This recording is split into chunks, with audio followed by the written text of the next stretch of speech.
والصلاة والسلام علی رسول اللہ رب اشرح لی صدری ویسر لی امری واحلل عقدۃ من لسانی یفقہوا قولی رب زدنی علما۔ قال اللہ تعالی ان کنتم جنبا فاطہروا، وقال النبی صلی اللہ علیہ وسلم الطہور شطر الایمان۔ عزیز دوستو، نوجوان بھائیوں، بزرگوں، ہمارا یہ ہفتہ وار پروگرام خالص تربیتی، اصلاحی اور دینی تعلیم کے تعلم کے سلسلے اور انفارمیشن کے لیے کہ ہم لوگوں کو دنیا کی بھاگ دوڑ کے اندر کسی نہ کسی بہانے سے یہ بھی معلوم ہو جائے کہ اللہ اور اس کے رسول صلی اللہ علیہ وسلم نے بھی ہمیں کچھ احکام سکھائے ہیں اور کچھ باتیں بتائیں۔ آج کی مختصر سی گفتگو میں وضو، غسل، طہارت، اس پہ میں آپ سے کچھ باتیں کروں گا۔ رسول اللہ صلی اللہ علیہ وسلم نے طہارت، صفائی ستھرائی کو نصف ایمان قرار دیا ہے۔ انسان کا صفائی پسند ہونا، ایک یہ ہے ظاہری اعتبار سے کہ اس نے لباس اچھا پہنا ہے، خوشبو لگائی ہے، نہا کے آیا ہے، یہ بھی بڑی اچھی بات ہے۔ بعض دفعہ یہ ہو سکتا ہے کہ اس انسان نے خوشبو بھی لگائی ہے، اچھا لباس بھی پہنا ہے، نہا کے بھی آیا ہے، لیکن میں بھی اس کی بغلوں کے بالوں کی صفائی ہونے والی، اس کی مونچھیں بڑی ہوئی ہیں، اس کے زیر ناف بال، ان کی صفائی ہونے والی، اور یہ لوگوں کو دکھانے کے لیے، شادی بیاہ میں شرکت کے لیے اس نے جو غسل کر لیا، نہا لیا، خوشبو لگا لی، کپڑے اچھے پہن لیے، یہ کافی نہیں۔ طہارت کا جو دائرہ ہے، رسول اللہ صلی اللہ علیہ وسلم نے جو باتیں بتائیں وہ بڑا وسیع ہے۔ اس کے اندر ہم جب دیکھتے ہیں تو نبی صلی اللہ علیہ وسلم ہمیں تھوک پھینکنے کے بارے بھی مفصل تعلیمات دیتے ہیں۔ بلکہ کچھ یہودی حضرت سلمان فارسی رضی اللہ تعالیٰ عنہ کو کہنے لگے کہ تم تو کہتے ہو کہ ہمارا رسول اتنا بڑا ہے اور وہ تم کو واش روم جانے کا طریقہ بھی بتاتا ہے۔ انہوں نے کہا نعم اجل نہانا رسول اللہ صلی اللہ علیہ وسلم ان نستقبل القبلہ او نستدبرها۔ ہاں ایسے ہی ہے کہ وہ ہم کو یہ بتاتے ہیں کہ جب تم نے واش روم میں جانا ہے، پیشاب پخانے کے لیے جانا ہے، تو تم نے قبلے کی طرف منہ بھی نہیں کرنا، پیٹھ بھی نہیں کرنی۔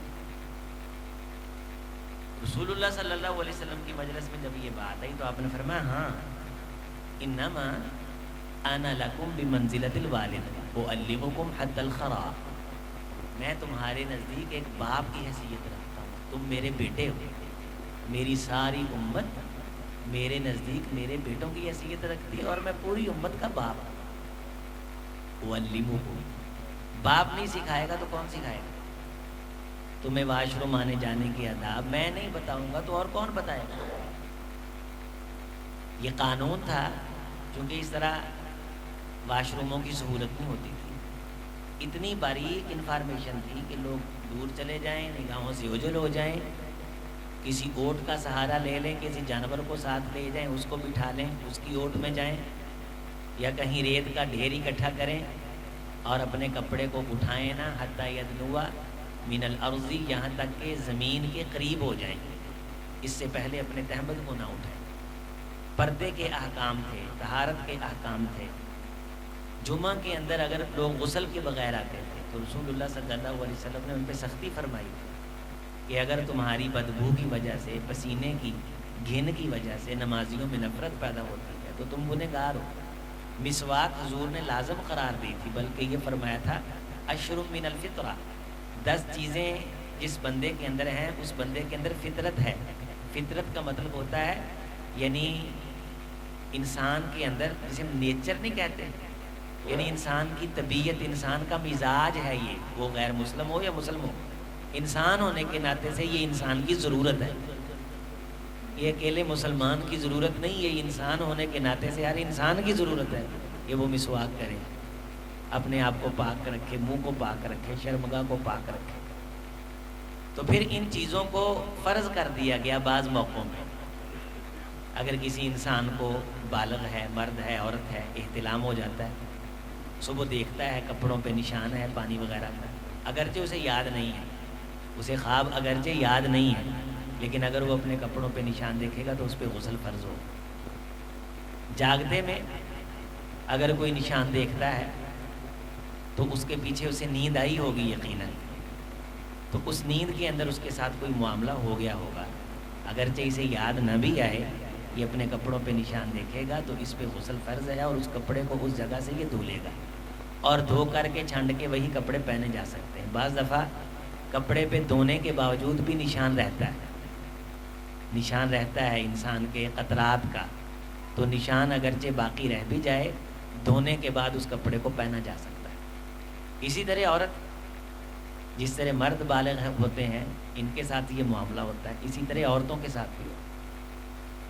اگر انسان جاگ رہا ہے، اس کے پیشاب کے ساتھ کچھ قطرے آتے ہیں تو اس پہ غسل فرض نہیں ہوتا۔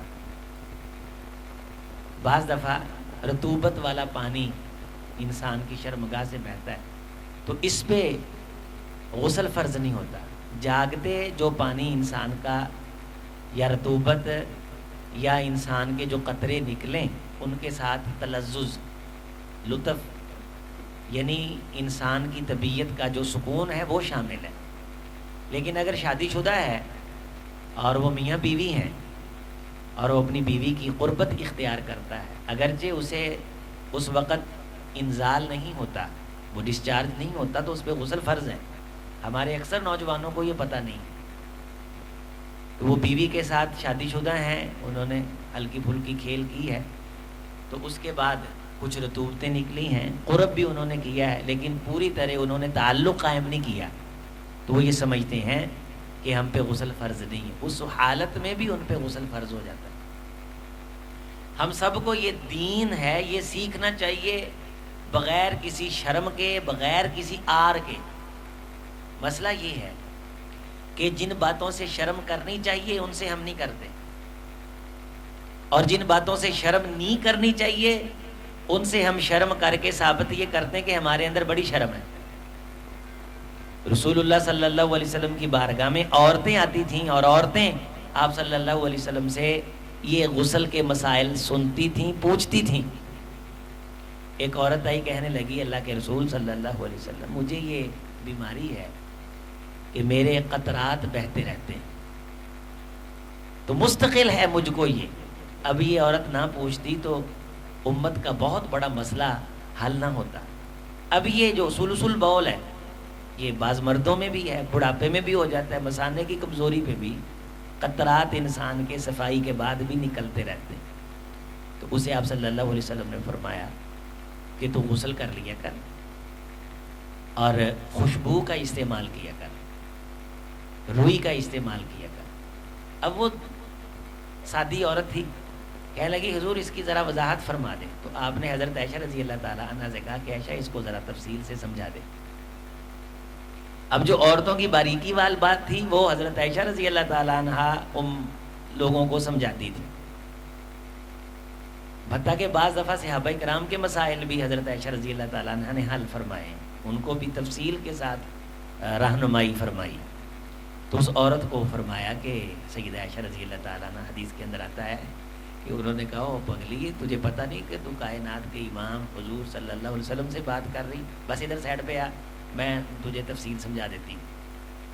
تو اسے سائڈ پہ کر کے انہوں نے تفصیل یہ سمجھائی کہ تو اچھی طرح اپنی شرمگاہ کو دھو لے، اور دھونے کے بعد کسی روئی کو خوشبو لگا کے نیچے سے کوئی پجامہ وغیرہ استعمال کر کے اس روئی کو تو اس جگہ پہ رکھ لے، قطرات بہتے بھی رہیں تیری صفائی ستھرائی کے بعد۔ تیری بیماری ہے یہ، لیکن نماز فرض ہے، نماز تو نے پڑھنی۔ بعض بندوں کو، مردوں کو، بزرگ میں، بڑھاپے میں بھی یہ بیماری لاحق ہو جاتی ہے کہ وہ غسل کرتے ہیں، شرمگاہ دھوتے ہیں، پیشاب کرتے ہیں، اچھی طرح بیٹھے رہتے ہیں، جب اٹھتے ہیں پجامہ وغیرہ پہنتے ہیں یا شلوار پہنتے ہیں تو ان کے کچھ نہ کچھ قطرات نکل جاتے ہیں۔ ان کے لیے بھی یہ ضروری ہے کہ وہ پجامے کا استعمال کریں، ٹیشو کا استعمال کریں، روئی کا استعمال کریں، خوشبو لگا کر کے نیچے وہ روئی رکھ کے اس کو پہن لیں، اور دماغ سے یہ نکال دیں کہ میرا کوئی قطرہ نکلے گا، میرا کوئی پیشاب کا چھینٹا باہر، دماغ سے اس چیز کو نکال دیں، نماز پڑھیں سکون کے ساتھ۔ ذہنی اطمینان کا تعلق ہے یہ ہمارے بعض گلینڈز کی کمزوری اور طاقت کے ساتھ، اس میں یہ ہمارا ایک مسانہ بھی۔ جب انسان ذہن کہتا ہے نا میرا پیشاب، میرا قطرہ، میرا نکلنے کا، وہ انسان اعصاب جو ہیں وہ ڈھیلے پڑ جاتے ہیں۔ انسان کے اندرونی سسٹم کا انحصار سوچ پہ ہے، فکر پہ ہے۔ جب ہم کوئی سوچتے ہیں تو ان گلینڈز کے اندر تبدیلی آتی ہے، تحرک آتا ہے۔ تو عزیز دوستو، ہمیں یہ چیزیں سیکھنی چاہیے۔ بہت سارے نوجوانوں سے یہ پوچھ لیں، مثلا زیر نہبال کہاں تک موڑنے ان کو پتہ نہیں، کتنے دن میں موڑنے، ہر جمعے کو ضروری ہے، جمعے کا غسل ضروری ہے، فرض سے اگرچہ تھوڑا سا نیچے ہے لیکن فرض سے کم بھی نہیں ہے۔ تو مطلب یہ نہیں کہ جمعے کا دن، لیکن اس کے علاوہ آپ صلی اللہ علیہ وسلم نے ہفتے کے اندر ایک دن اچھی طرح غسل کرنا لازمی قرار دیا۔ اس طرح کسی نے میت کو غسل دیا تو وہ بھی غسل کر لے تو زیادہ افضل ہے اس کے لیے۔ اسے میاں بیوی کے تعلقات قائم ہوئے، وہ غسل کرے۔ اس کے علاوہ خواب کے اندر اس کے ساتھ کوئی معاملہ ہو گیا ہے تو غسل کرے۔ احرام کے لیے بھی غسل مستحب ہے، یہ عمرے کے لیے جانا ہے، احرام باندھنا ہے۔ احرام نہیں بھی باندھنا، مکے میں ویسے ہی داخل ہونا ہے، جدے گیا شاپنگ کے لیے، مکے سے باہر نکلا تو عبداللہ ابن عمر رضی اللہ تعالیٰ عنہ فرماتے ہیں کہ ہم اسے سنت سمجھتے تھے کہ مکہ میں جب داخل ہوں تو غسل کریں۔ تو آپ نے واپس آنا، گرچہ عمرہ نہیں کرنا، لیکن وہاں بھی آپ مکے میں داخل ہوتے وقت مکے کے تقدس کے لیے غسل کریں، اگرچہ آپ نے غسل کر کے کپڑے ہی پہننے، احرام نہیں پہننا۔ یہ بعض مسنون غسل ہے، لیکن کسی حد تک یہ بعض دفعہ فرض ہو جاتے ہیں کہ جب انسان کے جسم کی صفائی ہونے والی ہو، ستھرائی ہونے والی ہو۔ اسی طرح ناخن ہے، ان کے اندر غلاظتیں پھنس جاتی ہیں، اگر وضو کر لیا تو ناخن کاٹ لیے ہیں، اب کیا حکم ہے؟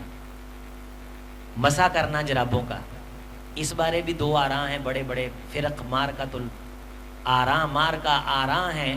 کچھ کہتے ہیں کہ وہ چمڑے کے ہوں، موٹے ہوں، اس میں اندر نظر نہ آتا ہو، اگر جرابیں پتلی ہوں تو مسح نہیں ہوتا۔ مسح الجوربین، یہ احادیث کے اندر باب ہیں۔ رسول اللہ صلی اللہ علیہ وسلم نے یہ سہولت دی ہے کہ وضو کرنے کے بعد اگر آپ نے جرابیں پہنی ہیں تو اس کے بعد جب تک آپ پہ غسل فرض نہ ہو جائے، ایک دن اور ایک رات آپ اپنی جرابوں پہ مسح کر سکتے ہیں۔ بو نہیں آئے جرابوں سے، یہ ویسے انسانی مزاج کے خلاف۔ اگر آپ کسی سفر پہ ہیں، آپ نے موزے پہنے تو 3 دن اور 3 راتیں جرابیں پہنی، آپ ان پہ مسح کر سکتے ہیں۔ یہ سہولت ہے، اور یہ سہولت رسول اللہ صلی اللہ علیہ وسلم نے ہم کو دی۔ اگر آپ نے وضو کر کے جرابیں پہنی ہیں اور جراب پہننے کے بعد آپ کا وضو ٹوٹ گیا ہے، اب آپ جراب پہ مسح کر سکتے ہیں۔ جب جراب پہ آپ نے مسح کر لیا تو کسی نے آپ کی جراب اتار دی یا خارج کی وجہ سے آپ کو جراب اتارنا پڑ گئی تو اب آپ کا دوبارہ وضو ٹوٹ گیا ہے، اب دوسری جراب اتار کے بھی آپ کو پورا وضو کرنا پڑے گا۔ یہ سردیوں میں جو جراب کے مسائل ہیں، احکام ہیں، اس بارے اگر کسی بھائی نے تفصیلاً پوچھنا ہو تو وہ مجھ سے پوچھ لیں۔ درس کے اندر تو میں مختصر سی معلومات آپ کے سامنے رکھ سکتا ہوں۔ تو وضو طہارت، اس میں جسمانی طہارت بھی ہے، جس میں نبی صلی اللہ علیہ وسلم نے لازمی قرار دیا ہے ناخنوں کا کاٹنا۔ نوٹ کر لیں، ناخنوں کا کاٹنا، بچہ پیدا ہو اس کا ختنہ کروانا 7ویں دن، یہ اسی ایک حدیث میں مسلمان ہونے کی نشانی ہے۔ ناخن تراشنا 40 دن سے پہلے ناخنوں کی صفائی کرنا۔ مونچھیں کاٹنا، تقلیم الاظفار وقص الشوارب، شوارب شرب، اب مونچھیں جو پانی تک جائیں، اس کا مطلب یہ کہ بہت چھوٹی ہونی چاہیے۔ جب ہم منہ کو پانی کا گلاس لگائیں تو یہ مونچھیں پانی کو نہ لگیں، جہاں تک پانی کو لگ جائیں وہ کیا کرنی ہے؟ وہ کاٹنی۔ یہ فرض ہے، یہ فطرت ہے۔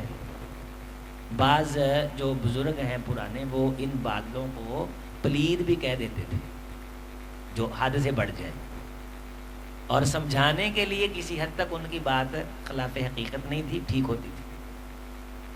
چونکہ پانی کے اندر پڑیں گی تو نبی صلی اللہ علیہ وسلم نے اسے فطرت کے خلاف قرار دیا، بڑھ جائیں گی تو فطرت کے خلاف۔ ہاں داڑھی کے بارے فرمایا کہ مرد ہو تو داڑھی بڑھاؤ، مونچھ یہ مرد ہونے کی نشانی نہیں ہے، داڑھی مرد ہونے کی نشانی، داڑھی ہے نشانی مرد ہونے کی۔ جس بندے کی داڑھی نہیں ہے اسے شرم آنی چاہیے بندوں میں بیٹھتے ہوئے، جس کی مونچھ نہیں ہے اس کو کاہے کی شرم۔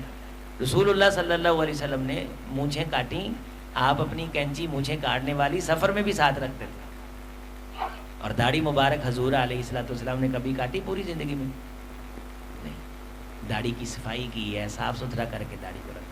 تیسری چیز ہے بغلوں کے بال، اصلاً یہ اکھاڑنے ہیں موچنے کے ساتھ، اصل یہ، لیکن اگر یہ نہیں کو کر سکتا تو اسے ریزر کے ساتھ اس کی صفائی کرے 40 دن سے پہلے ضروری ہے کہ ہر جمعہ کو کرے، سستی ہو جائے تو 40 دن سے اوپر نہ جانے۔ زیر ناف بال، شرمگاہ کے ارد گرد نیچے عزم کے اوپر سے، شرمگاہ نیچے دوبر، حلق العانہ پیچھے نیچے کے بال جہاں سے ہم استنجا کرتے ہیں پخانے کی جگہ۔ اب بڑی سہولت ہے، اس طرح کے ریزر آ گئے جن سے نقصان نہیں ہوتا لیکن صفائی اچھی طرح ہو جاتی ہے۔ یہ فرض ہے، صفائی لازمی ہے، ضروری ہے۔ اگر یہ طہارت نہیں ہے تو نماز نہیں ہوتی 40 دن سے اوپر اگر گزر بڑے پتہ نہیں۔ قرآن مجید میں کیا فرمایا اللہ تعالیٰ؟ ابصارہم ویحفظوا فروجہم ذالک ازکی لہم۔ پاک خیال بھی اس بندے کو آئیں گے جو اپنی شرمگاہ کو پاک رکھتا ہے۔ اوپر سے اگرچہ آپ نے لباس گندا پہنا ہوا ہو، پسینے کی آپ سے بدبو آ رہی ہو، لیکن اندر سے آپ کی جو صفائی ہے نا وہ پوری ہونی چاہیے۔ ہر جمعے کو مستقل طور پہ روٹین بنائیں بغلوں کے بالوں کی صفائی۔ یہ انسان پہ کئی قسم کی روحانی بیماریوں کا دروازہ کھولتی ہے اگر ہم یہ صفائی نہیں کرتے۔ شیطان ناچتا ہے اس بندے کے جسم پر، اس کی شرمگاہ سے کھیلتا ہے، جسے ان آداب کا پتہ نہیں، طہارت کا پتہ نہیں، واش روم میں داخل ہوتے وقت بسم اللہ نہیں پڑھتا، کپڑے پہنتے وقت بسم اللہ نہیں پڑھتا، سارا جہان اس کو پھونکے مارے دم کرے، لیکن شیطان کی غذا ساتھ اٹھائے پھرتا ہے۔ وہ شیطان کی غذا وہ ساتھ نہیں، کدھر کہاں جانا ہم نے، اتنی تیزی ہے، جلدی سے داخل ہوئے اور پھر چھینٹے پڑتے، اس پہ الگ تفصیل چاہیے، یہ الگ گناہ ہے، کبیرہ گناہ ہے۔ آپ صلی اللہ علیہ وسلم قبر کے سے گزرے، آپ نے کیا فرمایا تھا کہ بات نہیں کی، بڑا جرم نہیں کیا، وما یعذبان بکبیر، ان دونوں کو کسی بڑی چیز کی وجہ سے عذاب نہیں دیا جا رہا۔ ایک غیبت کیا کرتا تھا، یمشی بن نمیمہ، چغلی کھاتا تھا لوگوں کی، اور دوسرا لا یتنزہ عن البول، یہ پیشاب کے چھینٹوں سے نہیں بچتا۔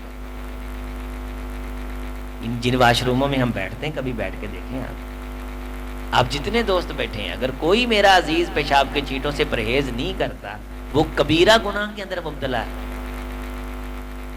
وہ کبیرہ گناہ کے اندر، کبیرہ گناہ ناقابل معافی گناہ، کبیرہ گناہ اس کو کہتے ہیں جس پہ جہنم کی سزا ہو، انا للہ و انا الیہ راجعون۔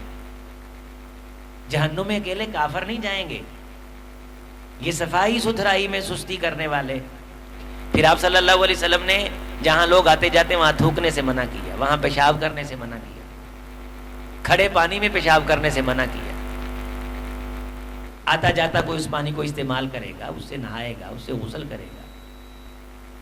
وضو اور غسل یہ دونوں لازم و ملزوم ہیں ایک مسلمان پہ، اور اس غسل کی وجہ سے ہمارے جسم کے اندر ایک فطری خوشبو پیدا ہوتی ہے جسے غیر مسلم محسوس کرتے ہیں، ان سے گھن آتی ہے، ان کی چمڑی کے اندر ایک بدبو پیدا ہو جاتی ہے۔ ہم ساری زندگی رسول اللہ صلی اللہ علیہ وسلم کی اس نعمت کا، اس عطا کا احسان نہیں چکا سکتے جو غسل کی شکل میں اللہ کے رسول صلی اللہ علیہ وسلم نے ہمیں عطا فرمائی۔ واش روم میں جانے سے پہلے آپ بسم اللہ پڑھ لیں، واش روم میں جانے کے بعد بسم اللہ نہیں پڑھیں، وہ بسم اللہ آپ کے وضو کی ہے۔ اللہم انی اعوذ بک من الخبث والخبائث۔ واش روم میں چلے گئے، واش روم میں جانے کے بعد آپ پیشاب کر لیں، اپنی صفائی کر لیں، نیچے سے، کھانے والی جگہ سے، پیشاب والی جگہ سے، ساری اچھی طرح ریزر کے ساتھ صفائی کر لیں، کریمیں مل جاتی ہیں ان کے ساتھ صفائی کر لیں۔ یہ صفائی عورتوں پہ بھی فرض ہے، جس طرح مردوں کے بال آتے ہیں اس طرح عورتوں کے بھی ہوتے ہیں۔ خواتین، گھر کی خواتین جو شادی موجود ہیں اپنی بیویوں کو کہیں کہ اپنی بچیوں کو سکھائیں، فرض ہے، بیٹیوں کو سکھائیں، دین ہے، ایمان ہے، اسلام ہے۔ 40 دن صفائی نہیں کی، مر گیا تو غیر فطرت پہ مرا۔ غیر فطرت سے مرنے کا مطلب کیا؟ اللہ کی ذات معاف فرمائے، اسلام سے باہر مرا۔ اب مزدور ہونا، غریب ہونا، اللہ کے رسول صلی اللہ علیہ وسلم کو نہیں پتا تھا کہ میری امت میں مزدور بھی ہوں گے، غریب بھی ہوں گے۔ اس کا امیری، غریبی، مزدوری بزنس کے ساتھ تعلق نہیں ہے، اس کا اسلام کے ساتھ تعلق ہے۔ جو بھی مسلمان ہے وہ یہ کام کرے گا۔ جس کی بیٹیاں ہیں وہ اپنی بیوی کے ذریعے سے بیٹیوں کو سکھائے گا، انہیں پردے کی چیز پرووائڈ کریں۔ ممکن ہو تو بچیوں کی اگر کوئی چھوٹی موٹی الماری ہے یا کوئی ان کا چھوٹا موٹا باکس ہے، اس کو نہ کھولیں، انہیں پتا ہو ان کے پاس تالا ہو، چابی ہو، ان کی چیزیں وہاں پڑی ہو۔ یہ گھر کے اندر سہولت دیں ان کو، صفائی ستھرائی کی۔ اور ماں اپنی بیٹی کو پوری تعلیم دے۔ یہ بال وہ میرے کہنے پہ تو نہیں آتے نا، آپ کے کہنے پہ آتے ہیں، اللہ تعالیٰ کی مشیت ہے، یہ آتے ہیں۔ اس نے کہا ان کی صفائی کرنی، مجھے آپ یہ بتائیے اس میں شرم کی بات کون سی؟ شرم تو یہ ہے کہ انسان دوزخ کا ایندھن بن جائے۔ خود وہ مسلمان ہو، اس کا بیٹا مرے تو جب کو غسل دینے لگے تو وہ دیکھے کہ یہ ہندوؤں کا بچہ ہے کہ مسلمانوں کا بچہ ہے، وہ فرق بھول جائے۔ اور ایسی صورتحال پیش آتی ہے، مجھے اکثر بعض دفعہ فون آتے ہیں کہ ہم غسل دینے لگے ہیں قاری صاحب، بڑی نازک حالت ہے، اللہ کی ذات معاف۔ دیکھیں یہ جو انسان مر گیا ہے تو اس سے جو بیزاری ہو رہی ہے وہ اپنے آپ سے لوگوں کو متنفر کر رہا ہے، اب کیا کریں؟ تو اس پہ امت کے فقہا کا یہ قول ہے کہ اس وقت بھی اس کی صفائی کرے، غسل دینے والا اس کی صفائی کر دے۔ پھر ناخن بڑے لڑکیوں کے فون آتا ہے جی کیا کریں، مر گئی ہے، لیکن ناخن کاٹو۔ لیکن بعض صحابہ کرام رضوان اللہ مجمعین کا قول ہے کہ یہ کفن میں اس کے ساتھ ہی رکھو تاکہ یہ مسلمان ہونے کے ناطے سے اتار دو شرمگاہ کے بعد یا ناخن، لیکن کفن میں ساتھ رکھو اس کے، یہ ساتھ لے کے جائے۔ ناخن پڑے ہوئے ہیں، میلوں سے بھرے ہوئے ہیں، پاؤں کے ناخن ہیں، یہ کپڑے دھونے والا برش مارا کرو پاؤں پہ، ہاتھوں کو صاف رکھو، بیماریوں سے انسان بچتا ہے۔ رسول اللہ صلی اللہ علیہ وسلم نے پسندیدگی کا اظہار فرمایا اس مومن کے ساتھ جو مسواک کرتا ہے، ناخن تراشتا ہے، ناخنوں کو صاف رکھتا ہے، زیر ناف بال مونڈتا ہے، بغلوں کے بال مونڈتا ہے۔ اور کیا آپ صلی اللہ علیہ وسلم نے فرمایا کہ اگر سفر سے آؤ تو بتائے بغیر گھر داخل نہ ہو، گھر اطلاع بھیجو تاکہ تمہاری خواتین بھی صفائی ستھرائی کر لیں۔ حضور جب جنگ سے واپس آتے، جہاد سے واپس آتے تو صحابہ کرام رضوان اللہ علیہ مجمعین پہ پابندی ہوتی تھی گھر جانے کی، اعلان کروایا جاتا کہ قافلہ آ گیا ہے، ایک رات مدینے سے باہر ٹھہرے گا، خواتین اپنی صفائی ستھرائی کا اہتمام کریں۔ تو عورتیں پھر اپنی صفائی ستھرائی کا اہتمام کریں۔ یہ چیز میاں بیوی کے درمیان محبت اور الفت پیدا کرتی ہے، نفرت نہیں ہوتی انسان کو اپنی بیوی سے۔ تو میری بیٹی نے بھی بیوی بننا کسی کی، اللہ نے دی جو ہے، اللہ کا حکم ہے عزیزو۔ ہماری جو بیویاں کسی کی بیٹیاں، ہماری ماں وہ ہمارے باپ کی بیوی بنی، کسی کی بیٹی تھی۔ تو یہ تعلیم ہم نے دینی ہے، یہ کوئی حکومتیں ذمہ داری نہیں لے رہی، نہ نصاب کے اندر یہ چیزیں۔ یہ آپ خوش قسمت ہو کہ مسجدوں کے ساتھ منسلک ہو، اس طرح کے دروس ہو جاتے ہیں، کچھ نہ کچھ دین سیکھنے کو مل جاتا ہے، ورنہ نہ یہ نواز شریف کی ٹینشن ہے، نہ زرداری کی، نہ پیپل پارٹی کی، نہ تحریک انصاف کی۔ یہ دین کے ساتھ منسلک رہنے کی برکت ہے کہ ہم کو یہاں صفائی ستھرائی کے احکام، حضور کی باتیں معلوم ہو جاتی ہیں۔ آپ صلی اللہ علیہ وسلم نے کیا فرمایا کہ ایک شخص مر گیا، میں نے حدیث یہاں پہلے بھی کئی بار سنائی، 100 کوڑوں کی سزا سنائی اسے اللہ تعالیٰ نے، 100 کوڑے مارو اس کو، وہ رونے لگ گیا، اللہ نے 10 معاف کر دیے، پھر رونے لگ گیا، پھر 10 معاف کر دیے، پھر رونے لگ گیا، پھر 10 کرتے کرتے اس کے 90 کوڑے معاف ہو گئے۔ کوڑا سمجھتے ہیں نا، وہ چھانٹا، چابک، دستہ، تو پھر رویا، 90 معاف ہو گئے 100 میں سے، تو باقی کتنے رہ گئے؟ 10۔ وہ پھر بہت رویا، اللہ نے 9 اور معاف کر دی، تو کتنے رہ گئے؟ 1 رہ گئے۔ سلیت صوتاً ملیت قبرہ النار، حدیث کے جملے، جب وہ ایک کوڑا مارا گیا تو اس کی قبر آگ سے بھر گئی۔ تو صحابہ نے پوچھا اللہ کے رسول اس نے جرم کیا کیا تھا؟ تو حضور نے فرمایا اس نے زندگی میں ایک نماز بغیر پاکی کے ادا کی تھی، ایک نماز، بولیں سارے سر، بغیر پاکی کے۔ یہ سنی، دیوبندی، بریلوی، وہابی کا مسئلہ نہیں، سمجھائی نا ساتھیوں کو، یہ مسلمان ہونے کا مسئلہ۔ اگر میں یہ دیکھوں تو میرے باپ جو ہیں وہ سنی ہیں، بریلوی ہیں، یہ ان کا مسئلہ بھی ہے. ہمارے کچھ رشتہ دار دیوبندی ہیں، یہ ان کا مسئلہ بھی ہے. ہم اہل حدیث ہیں، یہ مسلمان کا مسئلہ ہے عزیزو. غسل مسلمان پہ فرض ہے، طہارت مسلمان پہ فرض ہے. اس میں کوئی اختلاف نہیں کہ انہوں دے نزدیکات ساڈے نزدیکات، یہ آپ لوگوں کے نزدیک تقسیمیں ہیں، جو پڑھتے ہیں ان کے نزدیک یہ کوئی تقسیم نہیں ہے. اچھی طرح ہاتھوں کو دھو کے شرمگاہ کی صفائی کر کے بال اتار کے پھر ان بالوں کو بہا دیں. اس کے بعد مسواک کریں. غسل کا حصہ ہے یہ. ہاتھوں کو دھونے کے بعد، شرمگاہ کو دھونے کے بعد، بغلوں کے بال نیچے سے صفائی کر لینے کے بعد مونچھیں بھی تراشیں، مونچھیں کاٹ لیں. منہ میں نہ پڑیں، پانی میں نہ پڑیں. مونچھیں چھوٹا کریں مونچھوں کو. ساڑھے دھیانے موچ نہیں تھے،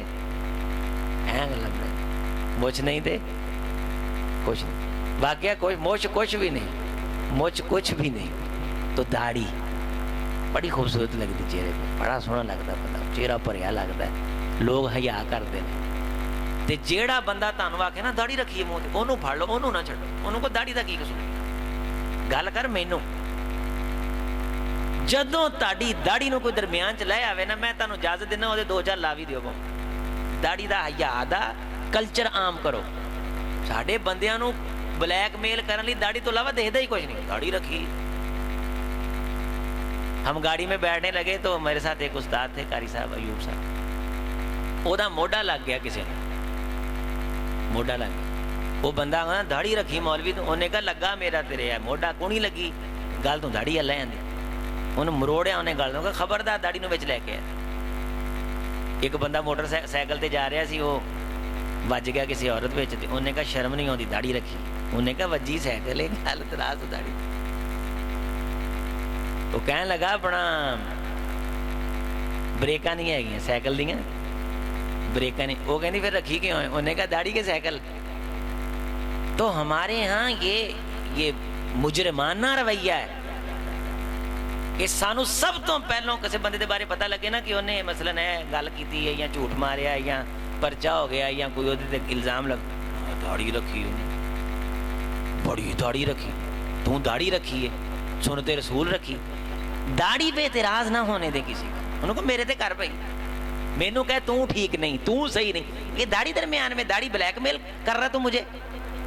بعض بندے کہتے ہیں رکھ لیں گے داڑھی، پہلوں آدیاں کرتوتاں تے صحیح کر لیے. بڑا عجیب فلسفہ ہے یہ. کوئی ابن خلدون کے شاگرد لگتے ہیں. رکھ لیں گے داڑھی، پہلوں آدیاں کرتوتاں تے. اچھا مجھے یہ بتائیے، کرتوتوں کا صحیح نہ ہونا، بات مکمل کرنے لگا ہوں، کرتوتوں کا صحیح نہ ہونا یہ اسلام کے خلاف ہے کہ داڑھی کے خلاف ہے؟ اسلام کے خلاف. جھوٹ بولنا کس کے خلاف ہے؟ چغلی کرنا کس کے خلاف ہے؟ دھوکہ کرنا کس کے خلاف ہے؟ فراڈ کرنا کس؟ میں ایک جگہ بیٹھا نماز پڑھنے کے لیے گئے، آیا تو بندہ وہیں بیٹھا. میں نے کہا بھی آپ بھی نماز پڑھ لیتے.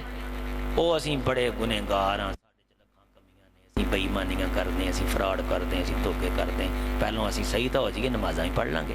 تو میں نے کہا میاں جی، یہ میں نے انہیں لفظ کہے سچ مچ میں نے کہا میاں جی جھوٹ بولنا، دھوکہ کرنا، فراڈ کرنا، بے ایمانی کرنا، نظر باز ہونا، فحش و تفحش پرمیشن کرنا، یہ ساریاں چیزاں یہ نماز دے خلاف نہیں گیاں، یہ اسلام دے خلاف نے. تسی اداں کرو اسلام چوں باہر ہو جاؤ. تو جدوں کوئی بندہ کہے نا کہ مسلمان ہوو تے تسی آکھیا جی بھائی پہلوں غلطیاں تے چھڑ لیے پھر کلمہ بھی پڑھ لیں. یہ اسلام چوں باہر ہوو نا. جب اسلام قبول کر لیا ہے، مسلمان کہلا رہے ہو، تو پھر نماز پڑھو، پھر داڑھی رکھو، پھر مونچھ کٹواؤ، اور پھر صفائی ستھرائی کا انتظام کرو، جمعہ کرو، پڑھو، 5 نمازوں کی پابندی کرو، اپنے بچوں کو یہ شریعت کے احکام سکھاؤ. وضو اچھی طرح ہاتھ دھو لیے، شرمگاہ دھو لی. تو آئیں مختصر سا وضو کا طریقہ بتاؤں. جو غسل جمعے کا کرنا ہے، میاں بیوی کی مقاربت کے بعد کرنا ہے. رات صبح اٹھا ہے، کچھ دیکھا ہے کپڑوں پہ، اس کے بعد غسل کرنا ہے. تو وہ فرض غسل، عام بھی جب نہائیں تو فرض غسل کریں. فرض غسل عبادت ہے. فرض غسل کیا ہے؟ بولیں، اس کا ثواب ہے، اس کا ثواب ہے. تو اچھی طرح ہاتھوں کو دھونے کے بعد کلی بہترین طریقے سے، گلے کے اندر انگلی رطوبتیں نکلتی بہترین طریقے سے. بیمارہ طرح نہیں وضو کرنا چاہتا ہے، مڑا یا پانی منہ مڑا یا نک، نہیں. وضو پورے پار نہ اچھی طرح انگلی منہ میں مار کے. اس کے بعد بالغ فی الاستنشاق، ناک میں پانی چڑھانا، کھینچنا ہے، اوپر کھینچنا ہے. ہاں الا ان تکون صائما، روزہ ہو تو پھر نہیں، روزے کے علاوہ پانی کھینچنا ہے، 3 بار کھینچنا ہے، اور 3 بار اس کو کیا کرنا ہے؟ جھاڑنا. پھر 3 بار منہ دھونا ہے، 3 بار منہ دھونا. اچھی طرح منہ دھوئے تو یہ 1 بار ہوتا ہے، تو بس 1 بار کافی ہے. 3 چلو منہ پہ ڈالنا اور ہے، 3 بار منہ دھونا اور ہے. تو 3 بار دھونا. 2-3 آپ نے چلو ڈالے، صابن لگایا، منہ کو ملا. یہ کتنی بار دھویا آپ نے؟ 1 بار. 1 بار دھویا گیا. تو 1 بار یہ کافی ہو جاتا ہے. اچھی طرح جب دھوتے ہیں اسے 3 منٹ بھی دھوتے رہیں تو وہ 1 بار ہی ہوتا ہے. تو 1 بار اچھی طرح منہ دھو لیا آپ نے. اس کے بعد منہ دھونے کے بعد کیا کرنا ہے؟ سارا منہ دھو لیا، داڑھی کا خلال کرنا ہے ساتھ، اچھی طرح پانی کے ساتھ، ہاتھوں کے ساتھ داڑھی کے جڑوں کو پانی تر کرنے کی کوشش کریں. اس کے بعد سر کا مسح کر لیں. اس طرح یہ پیچھے کو لے جائیں، یہ انگلیاں جو ہیں یہ اس طرح، یہ گدی تک، اور گدی سے پھر پیچھے آگے کو ہاتھ لے آئیں. یہ پف شف خراب ہو جاتے ٹینشن نہیں، مسا نہیں خراب ہونا چاہیے تھا. لفظ بولو، پف شف خراب ہو جاتے مسا، ہاتھ کھڑا کرو، مسا نہیں خراب ہونے دیں گے. ماشاء درس ایسا کامیاب ہے. اے انگل لے لی، اے پیچھے چلے گیا، اے آگے آگے، اے انگل کان چ پھیرو، اے کان چ پھیر کے اے سلوٹ لے کے آؤ باہر، اے پورا صاف ہو جائے گا. اے دیکھو یہ، اور یہ انگوٹھا پیچھے اس طرح.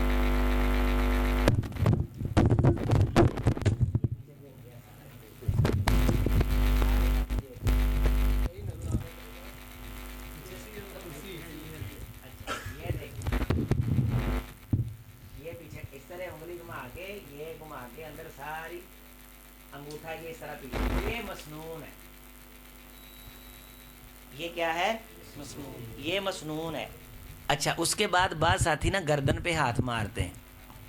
گردن پہ وہ نہیں ہے، مسے کے اندر گردن کا مسا نہیں. حضرت علی رضی اللہ تعالیٰ عنہ کی جو حدیث ہے اس میں یہی ہے کہ اس طرح پیچھے کو جائے اور پھر آگے کو لے کے آئے، انگلی کے ساتھ اندر کان پورے میں گھمائے اور انگوٹھے پیچھے.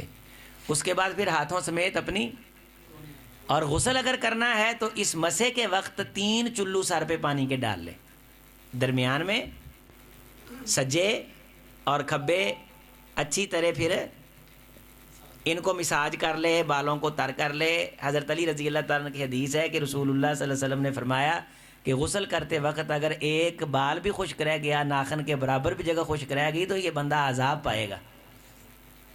تے پھوارے تھلے سر دین دا نہ غسل نہیں جے، ٹپ بھر کے دڑا دڑ ڈبے تے ڈبا سر تے بہاؤن دا نہ غسل نہیں جے. غسل سکون نہ چیز دھون دا نام غسل، اچھی طرح سکون کے ساتھ. تو سر پہ 3 چلو مسے کی جگہ پہ پانی کے ڈال لیے، یہ غسل آپ کر رہے ہیں. بازو ہاتھوں سمیت کونیوں تک یہ دھو لیا، اچھی طرح یہ دھو لیا. بعض بندے بعد 3 دفعہ اداں کر دینے، یہ نہیں ہے گا، دھونا ہے بس. اس کے بعد سجی سائڈ اچھی طرح دھو لیں، پورا پانی ڈالیں. یہ جو سلوٹیں پڑ جاتی ہیں، بعض پلوان ہوندے نا بندے تے انہاں دے اے ٹھڈ چ وٹ پیندا تھلے، وہ ٹھڈ چکنا بہت اوکھا انہاں نوں، لیکن چکنا پینا صفائی کرن لی. بولو یہ چکنا پینا، صفائی کرنی پینی. جداں کداں لمحہ پوے، جو مرضی کرے. وہ اتوں ساڈے نکے ہوندے لطیفہ سناؤندے ہوندے سی، ایک بندے جو بو آندی سی، پلوان سی، وہ نے نہاتا، انہیں کہا یار میں پتہ نہیں کیوں سمیل جی مینوں محسوس ہوندی. وہ ملازمہ نے ٹھڈ تاں چکیا تے سلوڑ چوں مچھلی نکلی. انہیں کہتے چھال ماری نا کہتے مچھلی. اگرچہ یہ لطیفہ ہو سکتا ہے لیکن یہاں میل پھنس جاتی. ہم تو موٹے نہیں ہیں، ہمیں ہنسنا نہیں چاہیے. ہماری چیچی میں پھنس جاتی، پھنستی ساڈے بھی ہے چیچی، اور ساتھ میں خنسر بنسر کے درمیان نیچے وہ رطوبت ہوتی ہے. کبھی انگلی مارے نا وہاں سے بو آتی، چونکہ ہم وضو اچھی طرح نہیں کرتے. اب جو میں وضو کر کے، مجھے تو نہیں پتا تھا کہ یہ مجھے شیخان وضو کے بارے کہنا ہے. میں نے پاؤں کے ناخن کاٹے، ناخنوں کو صابن لگایا، صابن لگا کے اوپر میں نے برش مارا، برش مار کے میں نے ان کو دھویا اچھی طرح. دھو کے انگلیوں کو صاف کر کے اوپر میں نے خوشبو لگائی انگلیوں پہ، اور پاؤڈر لگایا، اس کے بعد میں نے جرابیں پہنی. پاؤں دل سے زیادہ حساس ہیں انسان کے، ان کی حفاظت کرنا دل سے زیادہ ضروری ہے. تو انگلیوں کی رطوبت اچھی طرح صاف کرنی. تو سجی سائڈ دھو لی، کھبی سائڈ دھو لی، اس کے بعد پھر آپ مل مل کے نہائیں. باہر نکلتے وقت آپ پاؤں دھو لیں. یہ آپ کا غسل ہو گیا پورا. اب اگلا مسئلہ یہ رہ گیا کہ میں وضو دوبارہ کروں تو کر لیں. پہلا جو وضو آپ نے کیا وہ تھا غسل کا حصہ، اب نماز کے لیے آپ نے کرنا ہے وضو. تو اس تقسیم میں نہ پڑیں کہ وہ میرا پہلا وضو ہے، شرمگاہ کو ہاتھ لگ گیا تھا یا نہیں لگا تھا، چھوڑ دیں اس کو، کوئی مسئلہ نہیں. کپڑے پہنے باہر آ جائیں، بسم اللہ پڑھ کے دوبارہ وضو کر لیں. اشہد ان لا الہ الا اللہ وحدہ لا شریک لہ واشہد ان محمدا عبدہ ورسولہ. ایک یہ دعا. دوسری اللہم اجعلنی من التوابین واجعلنی من المتطہرین. تیسری سبحانک اللہم وبحمدک اشہد ان لا الہ الا انت استغفرک واتوب الیک. یہ ہے تیسری دعا، اور یہ عام مجلس کے اختتام پہ بھی ہم پڑھتے ہیں. تو اسی دعا پہ ہم اختتام کرتے ہیں، سبحانک اللہم وبحمدک اشہد ان لا الہ الا انت استغفرک واتوب الیک. انفرادی کسی بھائی کا سوال ہو تو وہ کر لیں.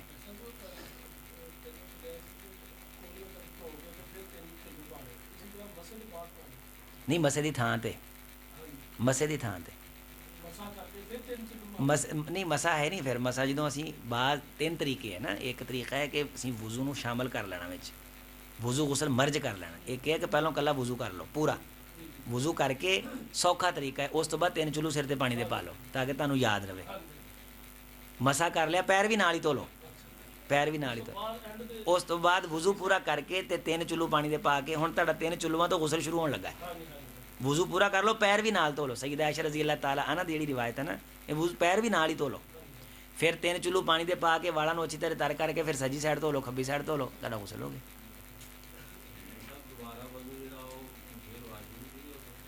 ہاں جی ہو سکتا ہے. واش روم کٹھے ہے ساڈے نا، چھٹے پیندے واش روم چ. میں عموماً دیکھا ہے نہاؤن لگیاں چھٹے پیندے ہیں. درمیان چھوٹی جی دیوار ہونی چاہیے. بچنا چاہیے. ویسے دل چ اگر وہ پڑھ لینا تو حرج کوئی نہیں. اسی واسطے واش روم چ داخل ہونے لگیا پڑھی دی.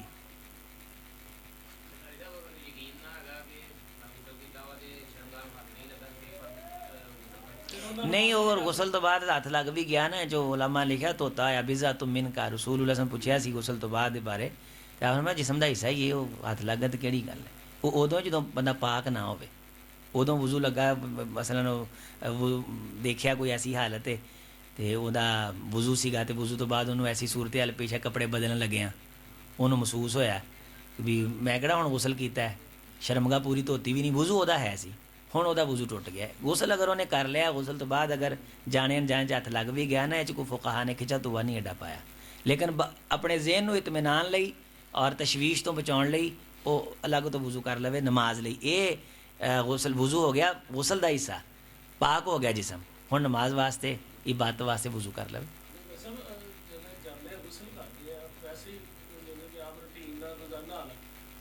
انہوں مسنون بناؤ نا، عبادت کرو.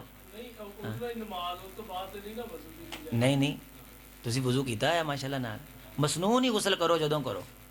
عام روٹین چ بھی کر صبح نہاؤنا ہونا نا، انہوں مسنون غسل بناؤ. وہ جسم سے تسی دیکھو گے اثرات ہون گے انشاءاللہ.